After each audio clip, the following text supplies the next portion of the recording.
벚꽃처럼 화려하진 않지만 봄을 먼저 반기는 것은 산수유꽃입니다.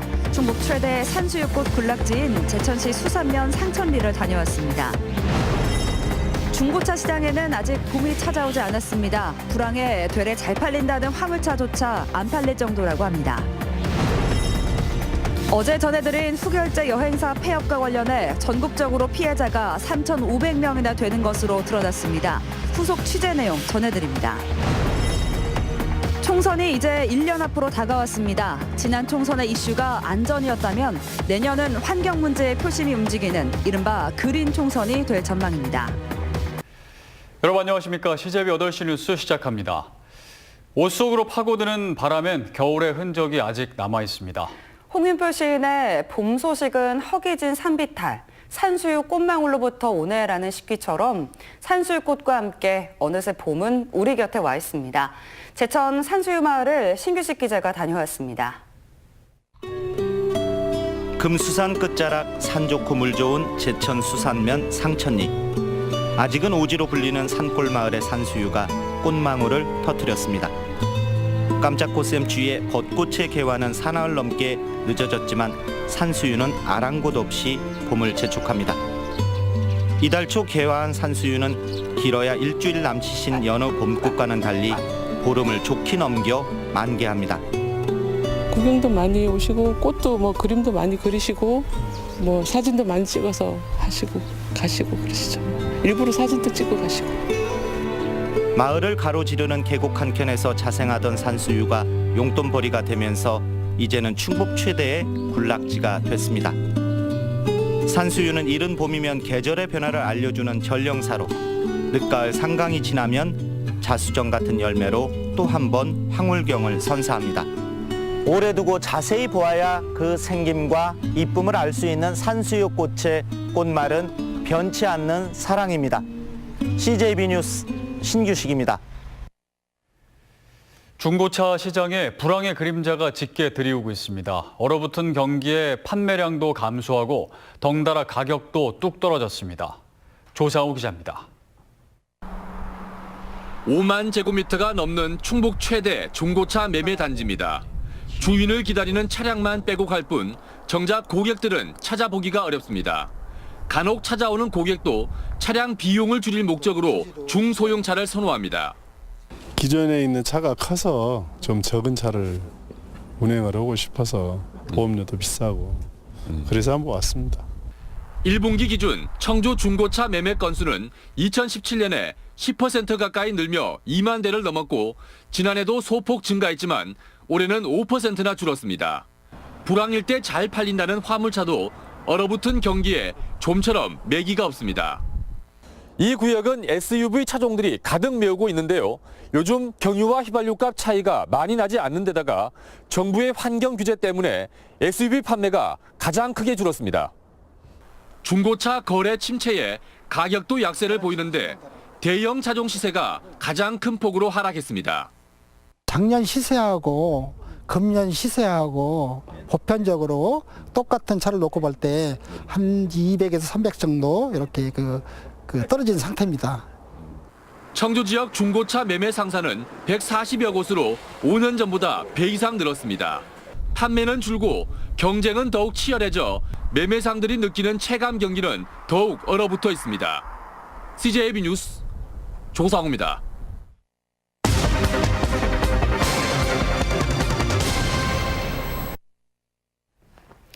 어제 이 시간 청주의 한 후결제 여행사가 돌연 폐업하면서 도내에서만 수백 명의 고객 피해가 잇따르고 있다는 소식 전해드렸는데요.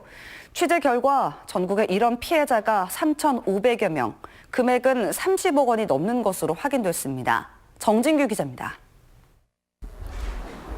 청주의 한 후결제 여행사 홈페이지입니다. 이 업체는 비싼 해외여행 비용의 절반을 매달 나눠서 내고 나머지를 여행 뒤에 분납하면 된다며 회원을 모집해왔습니다. 하지만 최근 여행사 대표가 돌연 잠적하면서 매달 회비를 납부하던 피해자들이 잇따르고 있습니다. 지금은 문을 닫은 청주의 본사는 전국의 65곳의 지점을 운영하며 회원을 모집했던 것으로 확인됐습니다. 충청권은 물론 서울 등 수도권과 강원도, 심지어 제주도에서도 회원을 모집했습니다. 이들 각 지점장들이 본사의 거래 내역을 확인한 결과 회비를 환급받아야 할 회원이 전국적으로 3,500여 명, 금액은 32억 8천만 원에 달하는 것으로 집계됐습니다. 제 생각에는 대한민국 해방 이후로 단일 여행사 사건으로는 가장 피해가 큰 사건이 아닐까 싶습니다. 대표 잠적 당시 이들이 확인한 법인 통장엔 한 푼도 들어있지 않았었는데 피해자들은 최근 6년 동안 대표와 임직원 3명의 개인 계좌로 15억 원의 회사 자금이 흘러들어갔다고 주장합니다. 소명을 할 이유가 없고 왜 우리가 너희한테 소명을 해야 하는지 뭐 이런 쪽으로 얘기를 하니까. 이에 대해 해당 임직원들은 회사에 돈을 빌려줬다 돌려받은 것이라고 해명했습니다. 한편 피해자들은 대책위를 꾸리고 집단 대응에 나서기로 했습니다. CJB 뉴스 정진규입니다. 이번 사건을 취재한 정진규 기자 나와 있습니다. 네, 정 기자, 이 업체가 후결제 여행사라고 하는데요. 조금 생소합니다. 이게 어떤 영업 방식인지 시청자들께 설명을 해주시죠. 네, 쉽게 설명을 드려보겠습니다. 예를 들어서 유럽 여행 경비 비용이 500만 원이 든다고 할 때요. 이 고객이 먼저 그 절반인 250만 원을 매달 나눠서 여행사에 납부를 합니다. 그럼 남은 절반의 비용은 여행사에서 부담을 해주는데요. 이 여행이 끝난 뒤 고객이 여행사가 내준 돈을 매달 나눠서 갚게 되는 그런 시스템입니다. 고객 입장에서는 나쁠 게 전혀 없어 보이는데요. 그렇죠. 이 비싼 해외여행 비용의 절반만 부담을 먼저 하면 되고 또 남은 비용도 나중에 나눠서 내면 되니까요. 하지만 문제는 이렇게 먼저 납부한 비용의 절반을 제대로 보호받지 못한다는 데 있습니다. 네, 뭐 관련 법률이 없기 때문일까요? 이 할부 거래법이라는 게 있기는 합니다. 이 돈을 일정 기간 나눠서 지급하고 이 대금을 완납하기 전에 무언가를 제공받는 계약 형태가 이 법률에 해당됩니다. 이 할부 거래법에 따르면 업체는 소비자에게 선납받은 돈의 50%를 이 금융기관에 예치를 하거나 지급 보증 혹은 보험 공제 가입을 의무화하고 있습니다. 이 문제가 생겨도 최소한 낸 돈의 50%는 이 법적으로 보호를 받을 수 있다, 이런 얘기입니다.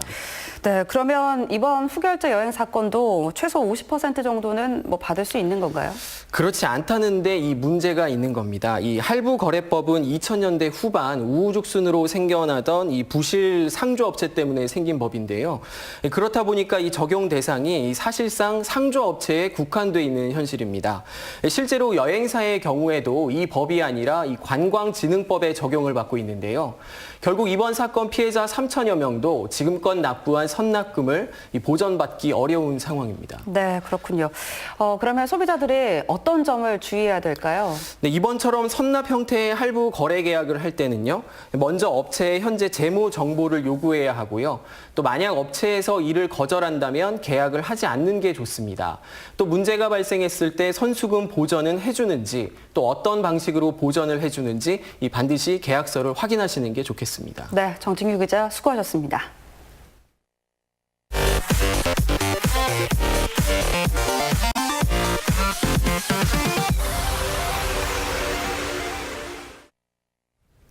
다음 소식입니다. 충북교육청이 박근혜 정부 당시 역사교과서 국정화 반대 시국 선언으로 고발됐던 교사들을 징계하지 않기로 했습니다. 지난 2015년 당시 역사교과서 반대 시국 선언에 참여해 고발됐던 도내 교사와 전교조 간부는 모두 6명으로 이 가운데 5명이 기소유예 처분됐지만 이들을 불문 처분해 징계하지 않을 방침입니다. 충청북도는 비상장 업체로부터 정보를 받아 이 회사 주식에 투자한 의혹을 받고 있는 산하기관 6급 공무원 A씨를 직위 해제했습니다. 검찰은 비상장 업체의 범죄 혐의를 조사하던 과정에서 A씨가 해당 업체 주식을 매입한 사실을 확인하고 도에 통보했습니다. 도는 경찰 조사에서 A씨의 범죄 혐의가 사실로 판명되면 인사위원회에 징계를 요청할 방침입니다. 지난달 충북 지역 주택가격이 2월보다 0.27% 떨어지며 16개월 연속 하락세를 이어갔습니다. 한국감정원이 공개한 3월 주택가격 동향을 보면 전국 17개 시도 가운데 13곳이 하락했고 충북은 울산과 경남 다음으로 낙폭이 컸습니다. 충북은 전셋값도 0.39% 동반 하락해 주택시장 침체를 반영했습니다. 네, 총선이 1년 앞으로 바짝 다가오면서 유권자의 표심을 잡으려는 예비 주자들의 움직임이 빨라지고 있습니다. 지난 20대 총선이 안전에 초점을 맞췄다면 내년 총선은 환경 문제가 이슈로 부상하는 이른바 그린 총선이 될 전망입니다. 구준혜 기자입니다. 자유한국당 정우택 의원은 미세먼지 해결을 위해 지역난방공사 청주지사를 찾아 실태를 점검했습니다. 청주는 전국 20개 지사 가운데 유일하게 벙커 시유만을 쓰고 있어 시민들은 조속한 청정연료 교체를 요구해왔습니다. 주변에서 여러 가지 우려를 하셔가지고 건설 공기를 좀 단축하는 방안을 저희들 좀 적극적으로 검토를 하고 있습니다.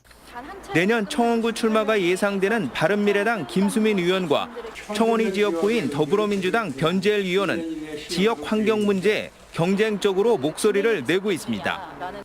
발암물질에 대한 주민 우려에 변 의원은 환경부에 정밀 조사를 의뢰해 결과를 알렸고 김 의원은 기준 강화를 약속했습니다.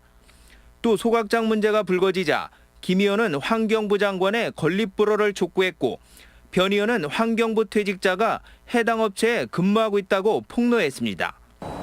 오창 지역 대기관리권역 지정 문제와 악취 문제에도 적극 대처하고 있습니다. 자유한국당 경대수 의원은 지난해 말 지역구에서 비료로 둔갑한 음식물 쓰레기 문제가 대두되자 즉각 관련법을 개정했습니다. 전문가들은 지난 20대 총선이 세월호 영향으로 안전을 가장 중시했다면 내년 총선에선 환경이 주요 이슈가 될 것으로 내다봤습니다.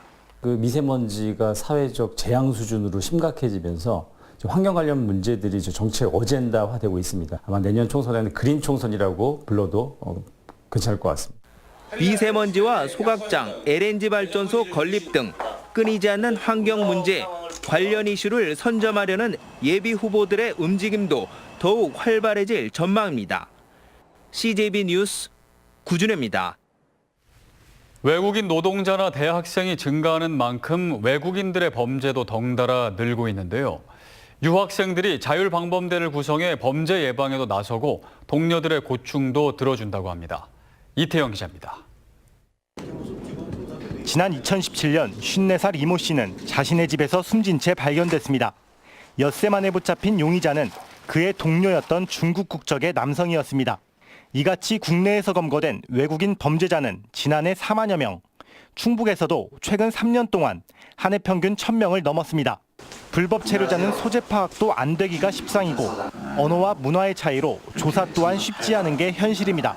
불법 체류자라든지 그 소재가 확인되지 않는 외국인에 의한 범죄가 많아서 그런 경우에 내국인에 의한 범죄보다 훨씬 수사하기가 좀 어려운 면이 없지 않아 있습니다. 외국인 유학생 자율방범대가 출범한 것도 이 때문입니다. 우리는 항상 주위 어려운 친구들을 도와주고 다문화 봉사활동을 앞장서겠습니다. 30여 명의 대학생들은 경찰과 함께 외국인 밀집 지역을 수시로 순찰할 계획입니다. 아울러 경찰관들에게는 유능한 통역관으로 외국인 동료들에겐 믿을 만한 고충 처리인의 역할을 자처합니다. 범죄 예방 할 수 있고 외국인 대한 편견 없이라고 생각해요. 한편 대학들도 방범 활동에 나선 외국인 학생들에게 추가 학점을 인정해주는 등 독려에 나서고 있습니다. CJB 뉴스 이태현입니다. 제천시가 이달 중순에 열리는 추경에 당초 예산에서 삭감됐던 수제 맥주 축제 예산을 재편성하자 시의회가 크게 반발하고 있습니다. 시는 오는 8월 5천만 원의 보조금을 지급하는 수제 맥주 페스티벌을 지원할 계획이지만 의회 측은 특정 업체의 판촉 행사로 전락할 우려가 있다며 반대 입장을 고수하고 있습니다. 청주시가 17억 원을 들여 경로당 1,044곳에 공기청정기 1,800여 대를 설치했습니다. 청주시는 어르신들이 직접 관리가 어려운 점을 감안해 전문 관리업체에 3년간 유지 보수를 맡길 방침입니다. 충주시가 캄보디아 농림수산부와 외국인 계절 근로자 고용을 위한 업무 협약을 맺었습니다. 이번 협약에 따라 올 하반기부터 캄보디아 근로자들이 일손이 부족한 농가에 취업해 하루 8시간 최저임금 이상의 급여를 받을 수 있습니다. 최대 고용일은 90일로 해당 농가는 68일 이상 고용을 유지해야 합니다. 제천 지역 건설업체인 성원건설 장태순 대표가 지역 화폐인 모아 1,000만 원 상당을 어려운 이웃들을 위해 써달라며 제천시에 기탁했습니다. 시는 기부자의 뜻에 따라 생활이 어려운 독거노인과 청소년들을 선별해 지급할 방침이라고 밝혔습니다. 오늘 오후 1시 30분쯤 청주시 옥산면의 한 야산에서 화재가 발생해 묘지를 포함해 임야 1헥타르가 불에 탔습니다. 경찰과 소방당국은 야산 인근에서 60대 남성이 용접 작업을 하다 불씨가 튀면서 야산으로 옮겨 붙은 것으로 보고 있습니다. 청주시와 공사계약 실적이 있는 업자와 해외에서 골프를 친 6급 공무원 2명이 문책을 받을 것으로 보입니다. 경찰은 지난 1월 청주시의 수사 의뢰를 받아 이들을 조사했지만 별다른 혐의점이 없다며 무혐의 의견으로 검찰에 송치했습니다. 하지만 청주시는 업자와 해외에서 골프를 했다면 공무원 행동강령 위반에 해당한다며 검찰의 통보를 받으면 자체 조사를 벌여 문책할 것이라고 밝혔습니다.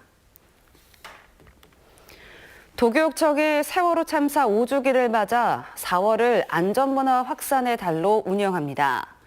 교육청은 오는 8일부터 19일까지를 세월호 희생자 추념 기간으로 정해 추모 현수막을 걸고 교직원은 노란 리본을 착용하기로 했습니다. 또 각급 학교에서는 재난 대피 영상 시청과 세월호 추모 관련 문화 행사 등을 진행할 예정입니다.